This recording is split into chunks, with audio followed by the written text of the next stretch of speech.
This is Peter. And this is Tom. And you're listening to History Teachers Talking Podcasts.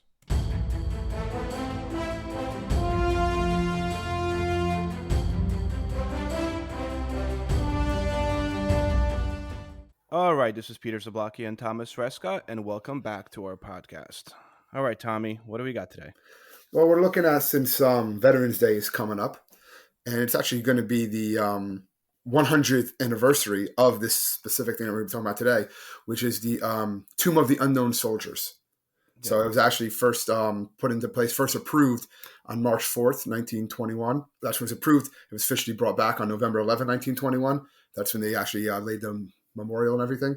So it's going to be 100 years. So we're going to be looking at the history, I guess, of the Tomb of the Unknown Soldier in Arlington National Cemetery. A little bit behind it, how there is no unknown for Vietnam anymore, right? We'll talk about that story. Because they're known now, because they're known. Yes, there was known, and then just like the ideas behind it, like the guards, which I found a lot of interesting stuff about. I should watch a documentary about them. I remember a couple years ago about the honor guards at the Arlington National Cemetery. So this is interesting stuff. Hopefully, and I think there's the story or the history behind the Arlington National Cemetery in itself. It's kind of messed up in a sense, but interesting nonetheless. All right, so I'm trying to figure out where we could start, but I guess just a little bit of background. I mean, obviously every war it's kind of very unfortunate, but the consequence of warfare is that large numbers of people are unidentified. Unidentified, that's what happens. I think they're saying just the Arlington National Cemetery itself has remains of over 2,000 Union and Confederate soldiers. They're just the Civil War unknowns. No one knows the exact number. They think probably half of the Civil War dead were never identified overall. Yep. And also, like, starting, if you're thinking like wars, specifically in the United States, so we're talking about like War of 1812, but also the Revolutionary War.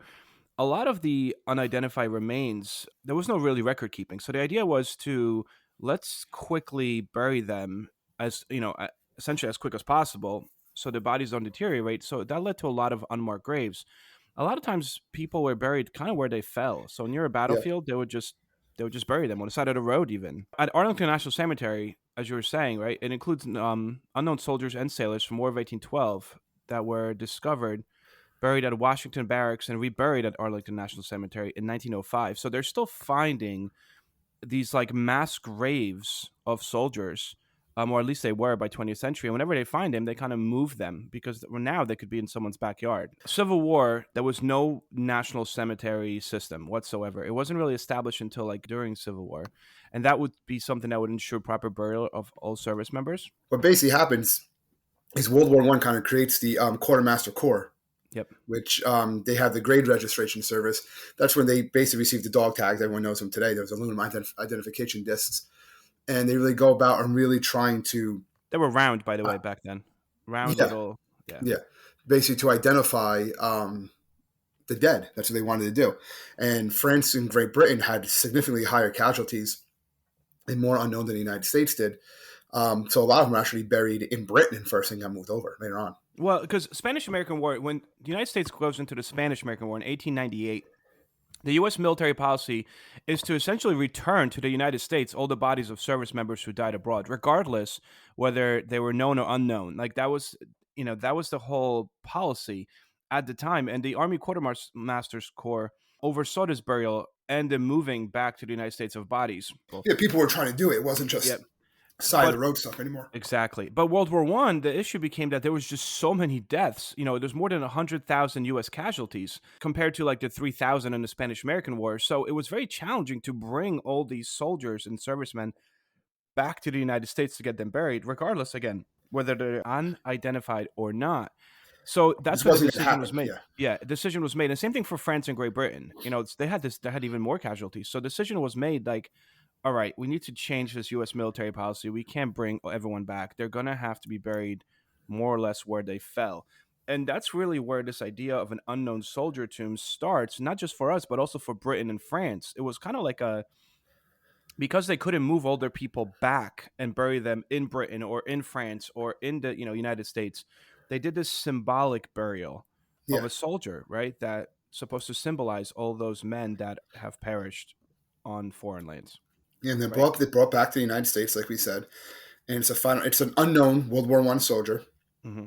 And what it basically was, like we said, it was chosen. I think they picked like several unknowns Yeah, that and was then the interesting process. Did you see that? They yeah, like brought 4 caskets. They yeah. made the caskets look identical, and they had a soldier come out and randomly choose which casket will be buried as the unknown soldier. And that one was taken. The other ones were buried back Yep.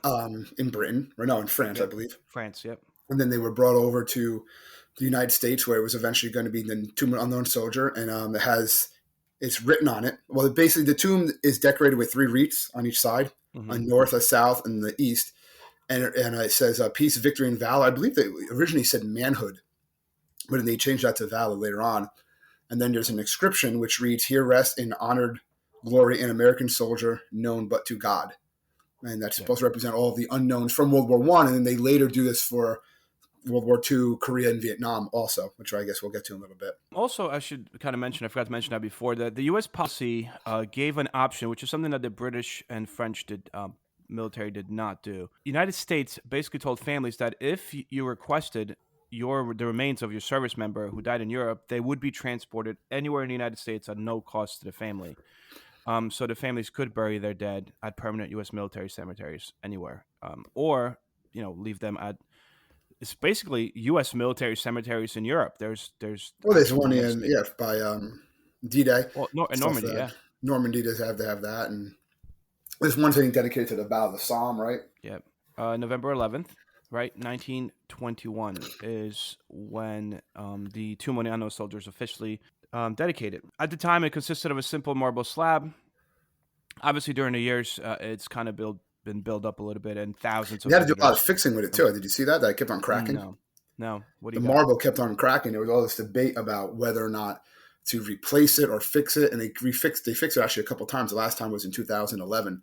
They said now you can't see it, but at one point it was actually like a 21-foot crack going through it. Really? Yeah, through Well, one of the I guess if you things. think of any people go and see it, I mean, I've seen it numerous times actually, and it's always something to the entire experience is something you don't forget.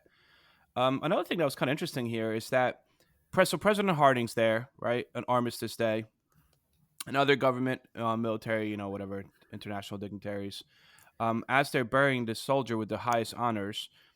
Before they lowered the casket, they poured 2-inch layer of soil brought from France to be Yeah, placed below the coffin so that this person might rest forever atop the earth on which he died.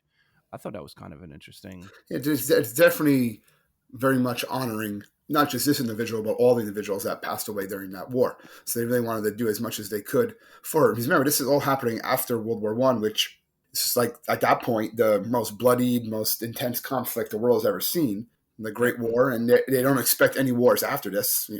First of all, the just before we move on to World War II, the soldier that was buried there was actually given all kinds of awards of decorated with valor, Yeah, right? from all different countries, and the ones in Yep. the other countries also got the American award. It was like every Yep. country kind of did it. Yeah, Yeah. So think of like the Medal of Honor, except like the British version and the French version. Like there's also like a Polish version, a Romanian. If you look into it, it is the most decorated soldier of World War One, and that's the same for, as you said, all of the tombs of the unknown soldier throughout well, they the get world. everything. Yeah, rightfully Yep. so, because it's supposed to Symbolize. encompass all the Yeah. soldiers, all the soldiers. Yep. Yeah. Okay. So World War II in Korea. This kind of comes into play in 1956. President Dwight D. Eisenhower. Not at the same time, right? They do it at the same time, Yeah, they do more or Korea less. and World War II at the same time. And it's also this is only 3 years after the Korean conflict kind of, I wouldn't say ends, but has a pause. Eisenhower signs a bill basically to add to the Tomb of the Unknown Soldier a World War II and a Korean War veteran. You have selection ceremonies that are very similar to what happened in World War One. The ceremonies don't really take place till 58, but same premise. You have World War II unknowns. You have caskets that are selected, or rather remains that are selected from cemeteries in Europe, Africa, Hawaii, and Philippines. Yeah, and the ones who Um, weren't selected were then re-interned at those places. And then I think the World War II ones who were not placed. There's two, right? There's two yep, unknowns from World War II. One from a yep, European theater, yep. one from Pacific. They were put in identical caskets, and basically that's where they were kept. And then all the ones that were not chosen were then buried at sea. Yeah, they had this naval captain that actually, That he was the one that picked it. Yeah, chose. Yeah, he was an active duty Medal of Honor recipient. They said he was the U.S. Navy's only active duty Medal of Honor recipient. So he picked him, and then the other person, like I said, burial at sea. The Korean unknown, same premise. They got 4 unknown Americans that died in the Korean War.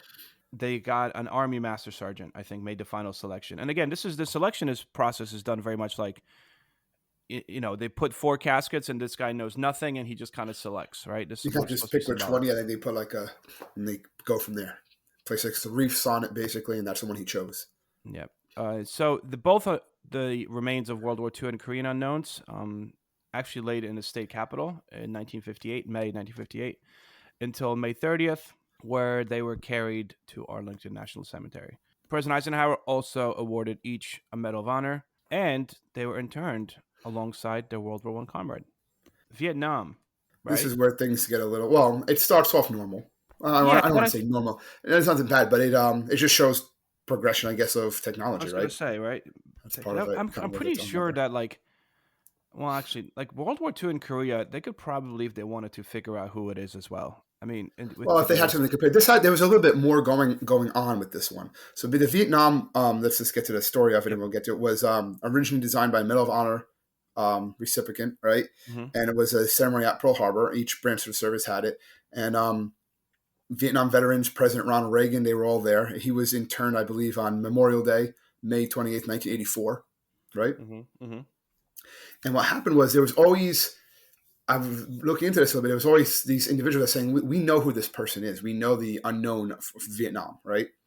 And in 1994, this man by the name of Ted Stapley, he was a POW MIA missing in action activist.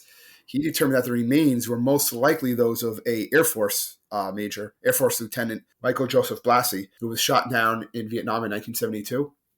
And he Hmm. published an article about it. He contacted their Blassie's family. They attempted to persuade the case, right? And nothing happened. So fast forward until 1998, CBS, right, did a news broadcast on the investigation, and that brought a lot of political pressure to basically let's just test these remains. Let's just see if we can identify this unknown. Why not, right?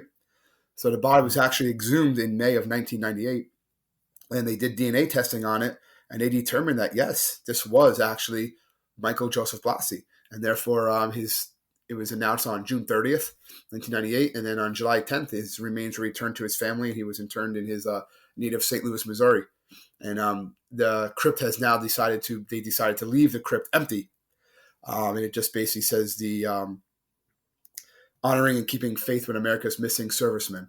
So it was decided to leave the crypt vacant. There is no actual body in the Vietnam Untomb. It's supposed to be a memorial to all of the, not just unknowns, but all the ones missing in action, POWs from Vietnam and all the other, all wars, basically. Do you think they're America's going to missing add? Do you servicemen. think? I mean, unknown soldiers. It's kind of tough in today's. You know what I mean? Like Well, you, you're not you're. having. There's a couple things like not minimizing people who are fighting today, but the casualties are not. You're not having those massive battles, right? Yeah. There's no Normandy, there's no Somme, stuff like that. It's much more easily able to identify the people who are casualties than it was Yeah. back then. So, could it still happen? I'm sure. Could it still be POWs, MIAs? Absolutely. But I don't know. I didn't really see anything about like adding any more unknowns. They didn't really. That's not really something that they're looking to do. The tomb guards, the sentinel This at the this is tomb an of the interesting story. Yeah. I was gonna say, I feel like you're like this is like your dream job over here. No, well, no. My dream job is to be a tour guide Professional. at Pearl Harbor or a professional wrestler announcer. Yes, one or the other. So I know very very different things, but yes. But Uh, but this was it's a pretty interesting thing because it wasn't always the case. Early on, it was actually civilians who guarded it. These people were coming like chipping away at the marble hmm. and stuff like that. So they had to like, all right, petition to actually get the government to get involved. And since 1937, it has been guarded 24/7, 7 days a week. There's never been a time since 1937 that there was not a guard on active duty as a And it two-year is unarmed it soldier. is also the highest honor for U.S. Army men to serve as a It's sentinel not at the Tomb easy. of the It's Unknown. not easy either. They say that fewer than 20% of all volunteers are actually accepted for training, and even And that training doesn't mean you're for it, going to yeah. actually make it. No, because it's so hard to actually do it. I think only like 600 soldiers, 650 something or exact number, was like have ever actually had that duty. I Right? think about that since 1937. Like Nuts. it's just so rare and stuff like that. And as you Because mentioned too, of you were you have to saying do. like before we started recording, you were saying that you would love to have that qualification badge. The Unknown Soldier Guard Yes. identification badge is the third least awarded qualification Yeah, badge of it's the not. United States It's not. Army. It's like almost impossible to get. It can actually be taken away if you ever do something in your life that tarnishes the unknown Yeah, they soldier. revoked them. That they'll revoke it. Yeah, And it wasn't really until the 60s you were able actually to wear it whenever you wanted. And what's yeah, also interesting about the soldiers when they go there, like obviously they do it no matter what. They're not allowed to drink. That's one yep. thing. Like when they're on duty, even when they're not on duty, they're not supposed to do that. But also, when they do their march and when they do their sentinel duty, when they're working on the mat, which we'll talk about, they don't wear any rank because Yeah, I saw that too. they don't want to ever have a higher rank than what the unknown soldier was. So they wear no rank. Also, you were talking about like revoking. They revoked 23 so far in the history of the Sentinels. Yeah. And So so a lot of people are asking about like if their guns are loaded, and yes, they're not. Their guns are loaded, and they are prepared to shoot people. I don't think they've ever have. I didn't find anything like that. But basically, what they do is they march back and forth. So it's very meticulous routine that they follow. Watching over the graves, they march 21 steps south down the 63-foot long black mat. Let's say across the tomb. and then They turn and 21 face is the east. is the key 21 steps number. back.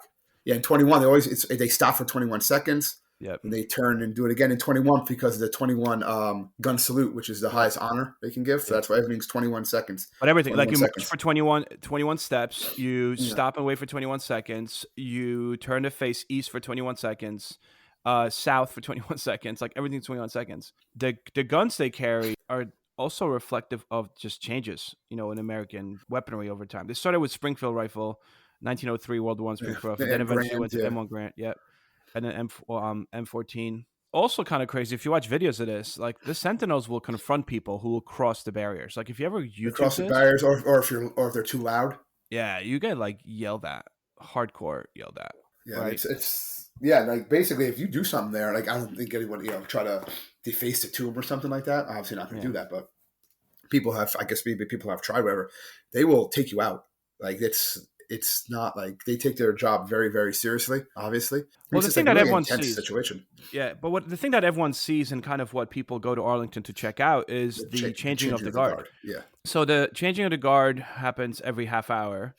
Um, basically, the During public hours. during I believe public it's hours. You're right. longer. It's Then it longer other goes. times, right? Yeah, they say 2 winter hours. months. Yeah, winter months is every hour. Um, and then once the cemetery closes to the public, they change every 2 hours. 2 hours, yeah. And what they Right. work is they work on a rotation for 24 hours on, 24 hours off for 5 days, and they take 4 days off. And those 4 days, they actually live underneath the tomb. There's like a living quarters there. Yep. And what they're doing is they have to have their uniforms constantly pressed and they look perfect. They're not allowed any uniform malfunctions or any way, like anything like out of place, not straight. Because you're honoring all the unknowns. It's Um, intense. Also, very recently, on October 4th, 2021, it was the first all-female changing Female, of the guard that took place, which is I think was really which cool. had to change things for them because originally you had to be anywhere between 5'10" and 6'2" Hmm. and have a waist of 30 inches or less to be one of these. Oh well, I'm out. There's that no alcohol rumor, obviously, but another one dispelled. Sentinels are allowed to use profanity in their everyday speech if they're off duty. They're not permitted to curse while on the mat, but then again, when they're not there. But if they're heard cursing or anything like that, they get in a lot of trouble.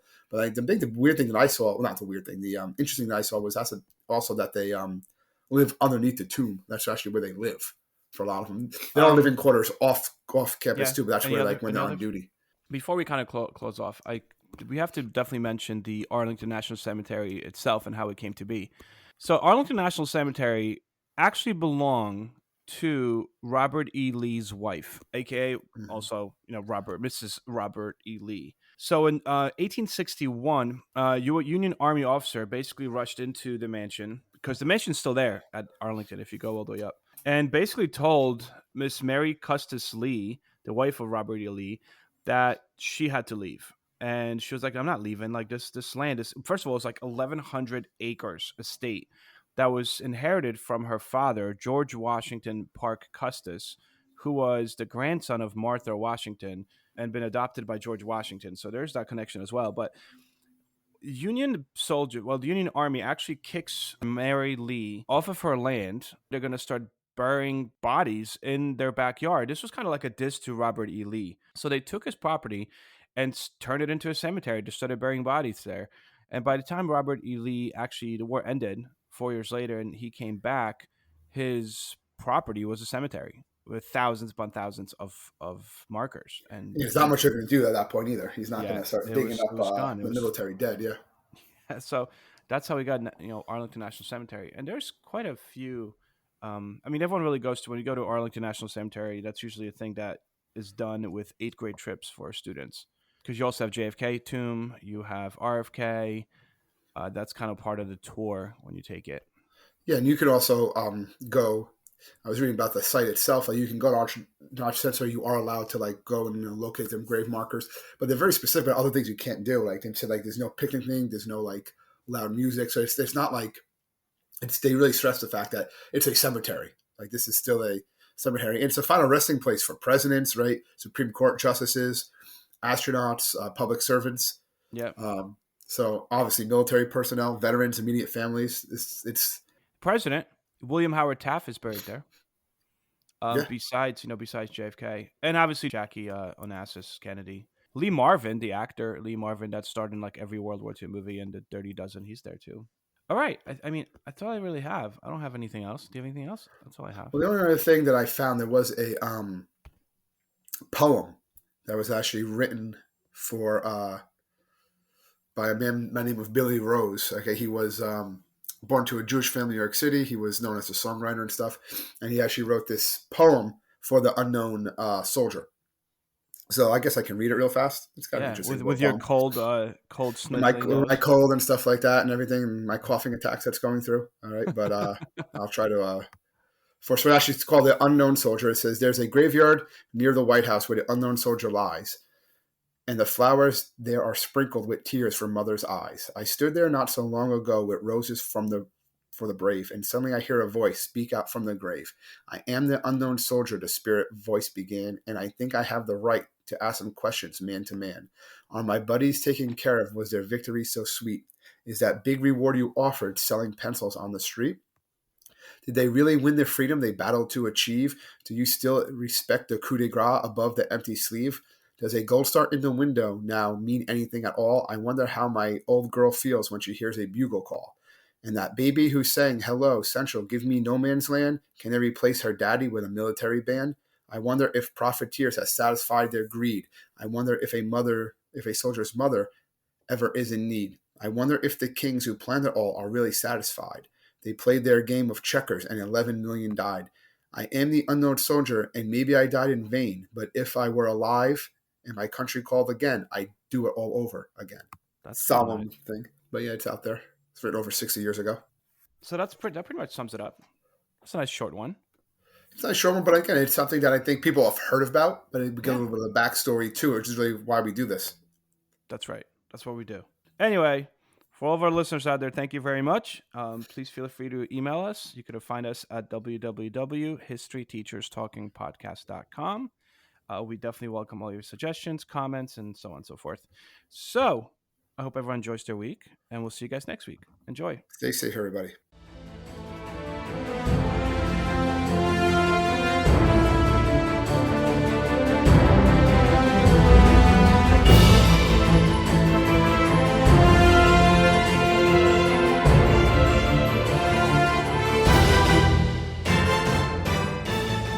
I hope everyone enjoyed our podcast, and if you would like to email us, you can do so at historyteacherspodcast@gmail.com.